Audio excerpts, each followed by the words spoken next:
సాంప్రదాయంలో ఏకాదశికి విశిష్ట స్థానం ఉంది. మాఘమాసంలో వచ్చే శుక్లపక్ష ఏకాదశిని భీష్మ ఏకాదశి లేదా జయ ఏకాదశి అని అంటారు. భీష్మ ఏకాదశి రోజున విష్ణువుని పూజిస్తే స్వర్గలోక ప్రాప్తి కలుగుతుందని విశ్వాసం. ఈ ఏడాది ఏకాదశి ఈరోజు ఉదయం 8:49 ప్రారంభమై రేపు ఉదయం 9:55 ముగుస్తుంది. భీష్ముడికి మోక్షం ప్రసాదించే రోజుగా భావిస్తారు. భీష్మ ఏకాదశిన ప్రీతి యోగం, ఆయుష్మాన్ యోగం వంటి యోగాలు ఏర్పడనున్నాయి. ఈ యోగం 4 రాశులకు అదృష్టాన్ని తెస్తుంది. ఈరోజు ఆ రాశులు ఏమిటో తెలుసుకుందాం. మేష రాశి. ఈ రాశికి చెందిన వ్యక్తులకు భీష్మ ఏకాదశి నుంచి అదృష్టం సొంతం అవుతుంది. మానసిక ఒత్తిడి నుంచి ఉపశమనం పొందుతారు. ఎప్పటి నుంచో పరిష్కారం కాని సమస్యలన్నీ దూరమవుతాయి. నిరుద్యోగులకు ఉద్యోగం లభిస్తుంది. ప్రేమికులు తమ ప్రేమని సక్సెస్ చేసుకుంటారు.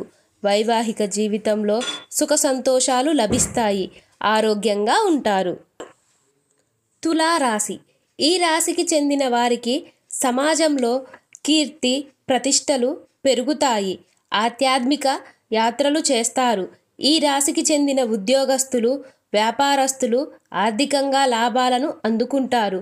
జీవిత భాగస్వామితో సుఖ సంతోషాలతో గడుపుతారు.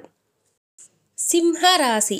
భీష్మ ఏకాదశి నుంచి ఈ రాశికి చెందిన వ్యక్తులకు శుభాలను తెస్తుంది.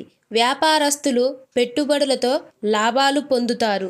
వ్యాపార రంగంలో మరింత విస్తరిస్తారు. ఉద్యోగం చేసే వారికి సీనియర్ల నుంచి మద్దతు లభిస్తుంది. కెరియర్ అద్భుతంగా సాగుతుంది. వ్యక్తిగత జీవితంలో సుఖ సంతోషాలతో నిండిపోతుంది. వృషభ రాశి. ఈ రాశికి చెందిన వ్యక్తులపై భీష్మ ఏకాదశి నుంచి విష్ణువు అనుగ్రహం ఉంటుంది. ఆదాయం పెరుగుతుంది. భారీ మొత్తంలో డబ్బులు పొందుతారు. లగ్జరీ లైఫ్ను గడుపుతారు. ఎప్పటి నుంచో ఎదురు చూస్తున్న ఉద్యోగం వస్తుంది. ఇలాంటి మరెన్నో ఇన్ఫర్మేటివ్ వీడియోస్ కోసం మా ఛానల్ని లైక్ చేయండి, షేర్ చేయండి, సబ్స్క్రైబ్ చేయండి. పక్కనే ఉన్న బెల్ ఐకాన్ను ప్రెస్ చేయండి. Thank you for watching.